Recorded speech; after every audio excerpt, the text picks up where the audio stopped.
name is Stephanie. Hi, welcome to my channel. I say welcome because majority of people probably haven't watched a video from me before. I've only posted a couple so far.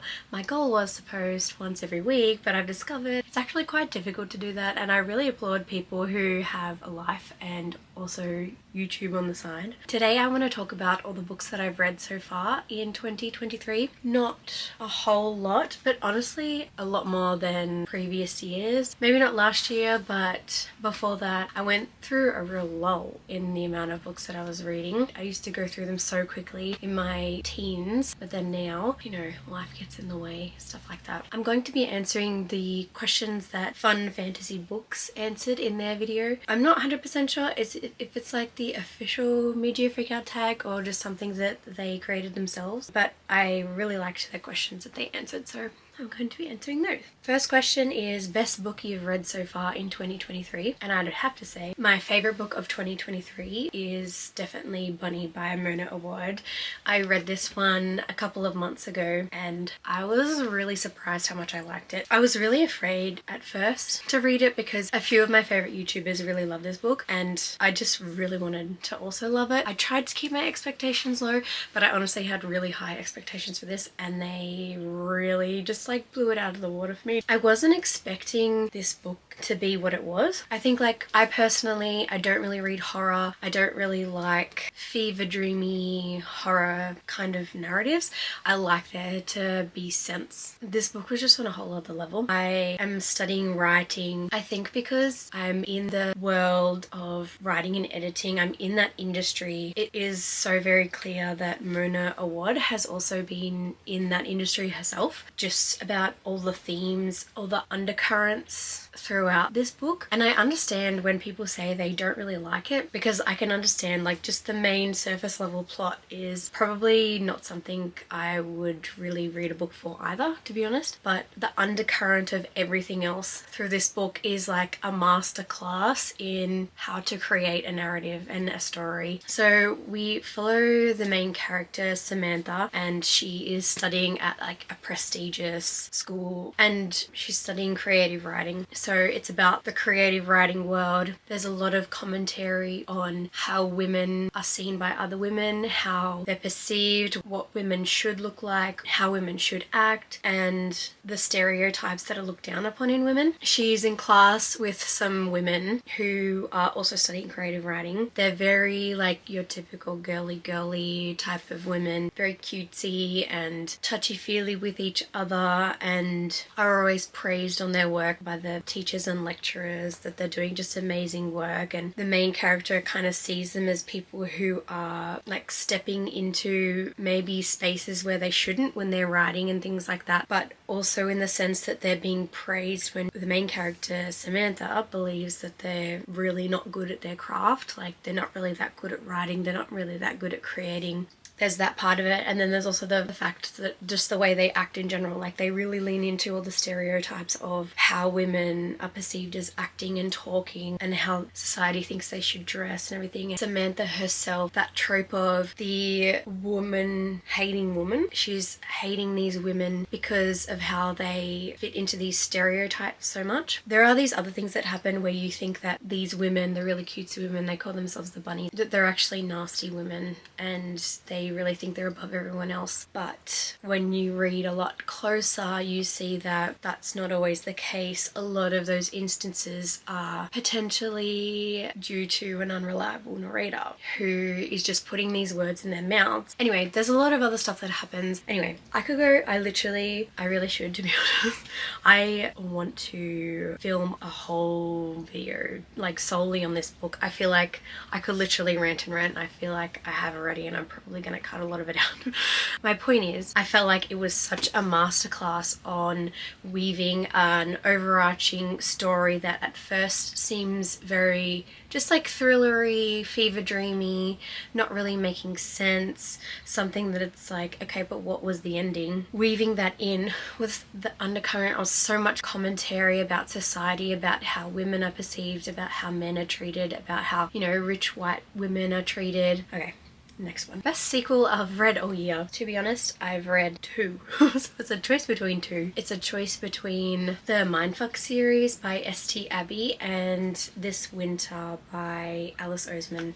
And I really enjoyed them both. I flew through the whole series from St. Abbey and it was just so addicting and fun. There's like a lot of dark themes throughout it, but I think like the story itself, the whole concept of a female serial killer who is dating, this isn't a spoiler, who begins dating the male detective who's investigating her case, I think is just like a really cool concept. But I think I would probably say This Winter by Alice Oseman because I read the Heartstopper series for the first time last year and it was just so heartwarming. It was a time of year where I like really feel down and it was such a beautiful escape and pick me up, and like I really adore those graphic novels. This was just a little novella about Christmas time and it was so quick to read, but just getting back into that world with Nick and Charlie and just their love and their beautiful families was just so lovely. And so yeah, I would have to say This Winter. Next one, new release you haven't read yet but want to, and that is Yellowface by Rebecca F. Kuang or R.F. Kuang. I'm not entirely sure why, but if you can see here, it says Rebecca F. Kuang. I'm not sure if there's a reason for that, but maybe we'll find out once we read the book.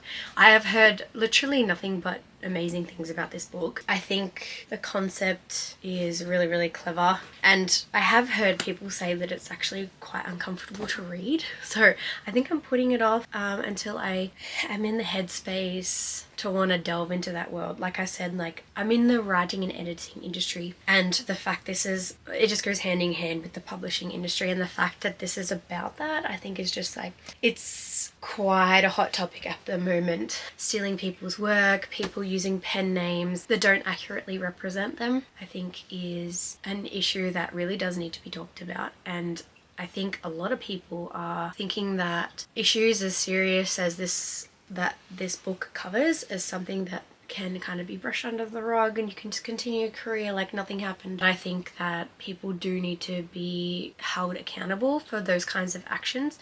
You can't just have that happen, think everything's back to normal. I feel like if you're stealing work from someone, stealing names from minorities, you really need to be acknowledging that and showing that you're putting in the work to learn from your mistakes. So anyway, that's a tangent. But yeah, I'm really looking forward to it. My most anticipated release for the second half of the year would have to be Rouge by Mona Awad. This I have heard honestly not many things about it, but I'm really looking to delving into another one of Mona Awad's worlds. I am planning on reading All's Well at some point, but I don't have a physical copy. Honestly, I haven't really looked towards many new releases. I feel like there were a lot in the beginning of the year that I went out and purchased but just honestly haven't read yet, so I am stopping myself from looking for more. I really need to like read some before I can start thinking about the future, to be honest. The next one is Biggest Surprise, and from the ones that I've read, I would have to say I'm going to focus on it being a happy surprise. That would definitely have to be They Hate Each Other by Amanda Woody. This book, let me fucking tell you, you need to read it as soon as possible if you love reading. If you love YA. I feel like if you love romance, it's the quintessential enemies to lovers, and I truly mean enemies to lovers, not rivals to lovers. This is probably one of my favourite YA novels, to be honest. I read this in, you could almost consider it one sitting. I started it quite late at night, and I shouldn't have. So I read probably half the book, and I was like, no, I have to go to sleep.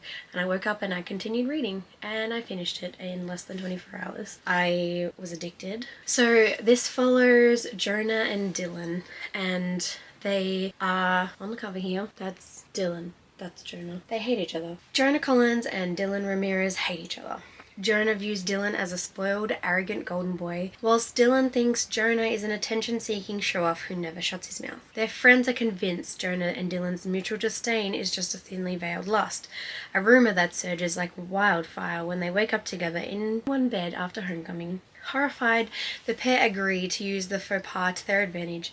They decide to keep up the fake dating ruse, then end their relationship in a massive staged fight, proving their incompatibility once and for all. But the more time they spend together, the more they begin to question their true feelings. Could there be a fine line between love and hate after all? So this one is about two guys in high school. They are both bisexual and their friends feel like they just should be together. There is a lot of representation in this book. People of colour representation, the LGBTQ plus representation, their mental health awareness representation. It's really, really good. So they end up waking up in one bed one morning after a party, and it was kind of just like, just happened. When you read it, you will know. But then somehow their friends discovered that that's what happened, and everyone was like, oh, about time, oh, we knew it was gonna happen. They are just sick to death of hearing it from everyone. They kind of reach their breaking point and they're like, okay, let's just fucking pretend that we're together for a couple of months, and then we'll break up in this massive big fight and we'll never have to hear about it ever again. And so in the beginning it's very much like they're forced to be in proximity with each other, but they know it's for the greater good so that eventually they don't have to be around each other and they don't have to hear their friends continuously saying that they should be together. Then they start learning about each other's lives. Both of them are struggling with quite big issues. I would definitely check the trigger warnings before reading this book, and it's not like they're bad people. They're both very caring people, so they kind of develop a reluctant friendship. They get a glimpse into each other's lives and realize, wow, this person is actually going through something. They both have their own unique things going on, and basically I don't want to talk any more about it because I feel like it'll be too much spoilery, but definitely read this book. It is YA, but it is mature in the sense that it has been handled really well in terms of representation of so many kinds. And I also love that the author pointed out on their Instagram that this is a beautiful bi-coloured book. I think it's just the cherry on top to all this book encompasses. You should definitely read this. I really, really, really, really, really highly recommend it. I was actually wondering whether this was going to be my favourite. It was this one, between this one and Bunny, that was the tie, but this way I get to talk about them both. The next question is new favourite author, whether it be a debut author or someone new to me. I would say, again, probably a tie between these two authors, Amanda Woody and Mona Awad. I will definitely be looking into any more that they publish.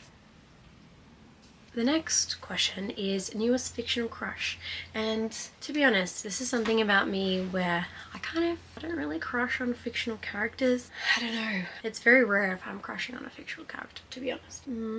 But if I had to pick one, if I really had to pick one, to be honest, it's just that I really like the character and I would love to see more perspective from them. It is Wendell from Emily Wilde's Encyclopedia of Fairies. I really love the character. I feel like it's a character that there's a lot of depth to explore in future books. Wendell is Emily Wilde's co-worker. He is hilarious and he's kind of a bit lazy. He kind of gets everyone to do his work for them, but they trip over their feet in doing so.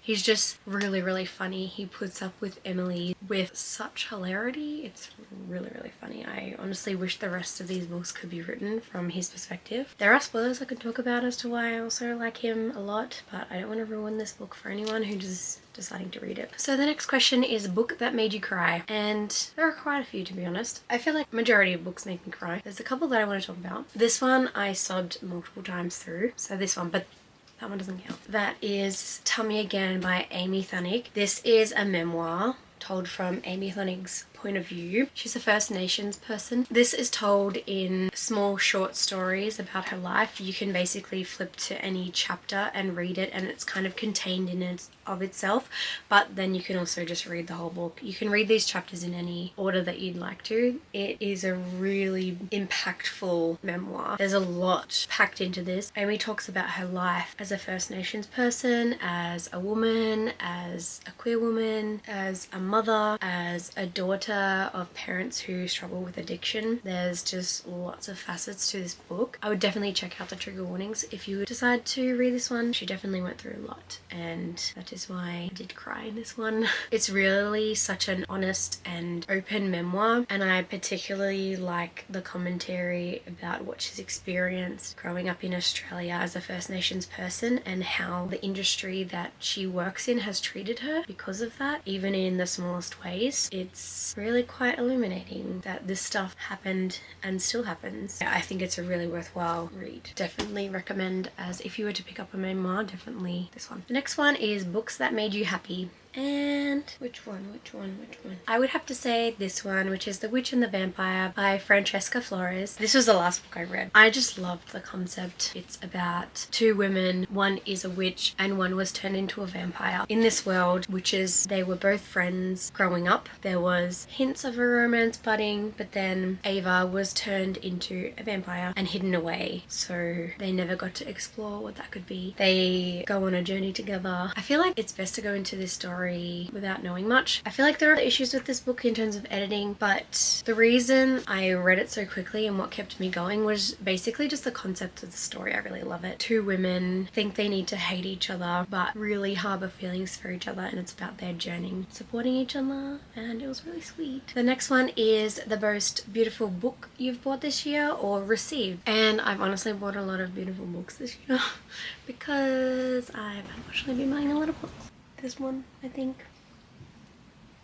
My favourite covers would, I think, be either Wayward and A Day of Fallen Night. Both these two. There is a potential that I actually bought Day of Fallen Night for the cover, and even though I haven't actually read the first book. Oh, I also just bought this book. I actually really like it as well. I should have picked this. I had it facing out on my shelf, which is She Is a Haunting. The last question is, what books do you need to read by the end of the year? And there's a lot, to be honest. There's a lot. I'm just gonna name a few. First things first are these ones. These three. Everything I Know About Love by Dolly Alderton. Now She Is a Witch by Kirsty Logan. And Page Boy by Elliot Page. These three are on my immediate TBR. These two books are for a book club that I'm a part of. And this book was just highly anticipated, and I've really been in my memoir era. There are also many others, but for now I'm going to say the main two are The Serpent and the Wings of Night by Carissa Broadbent. This book, people don't talk about this, but this book is fucking heavy. Like, really heavy. Like, I don't know if you can, like it just, it's like the pages are really thick. Anyway, besides the point. This book is in one of the other book clubs that I'm a part of. I've heard really, really good things. It's just about vampires. That's all I care about this book. Really nothing more to say. The other book is Tomorrow and Tomorrow and Tomorrow by Gabrielle Zevin. Heard good things. I've heard some not so good things, but it's literary fiction. Been dabbling in literary fiction, and I think I just want to experience this book for myself. Sometimes I'm just really in the mood for like a book that really makes me think, but it's fiction, and I think this could be the one. I really just want to read those two by the end of the year. There are a lot of others. Honorable mentions are And Then There Were None by Agatha Christie. That was another of my book club books that I never actually read, but I think I just really want to experience an Agatha Christie book, and I bought the special edition version. So there's Woman Eating by Claire Coda. Let me just get them. This is the Agatha Christie book. It's got all this silver foiling on it, and it's raining on the inside, and this is the only special edition of anything that I own, so I really want to read it. There's also Woman Eating by Claire Coda. I got this a while ago, and at the time I just couldn't think about anything else and I had to read it, and then I never did. But again, it's about vampires, so I have to read it. Another one is The Book Eaters by Sonia Dean. This is a book about a world where people eat books for sustenance, but this woman's son actually eats minds and brains instead, and it's about that journey. That's all I know about it. In a review on the back, to get an idea, it says, "This gritty gothic anti-fairy tale knows the truth.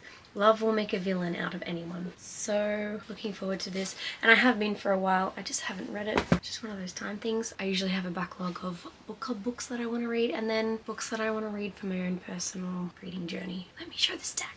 Okay. Here are all the books that I ended up reading beginning of 2023. There are a couple in here I didn't mention, but that's because they didn't fit in any of the categories and there are not enough questions. Clearly it's not my fault.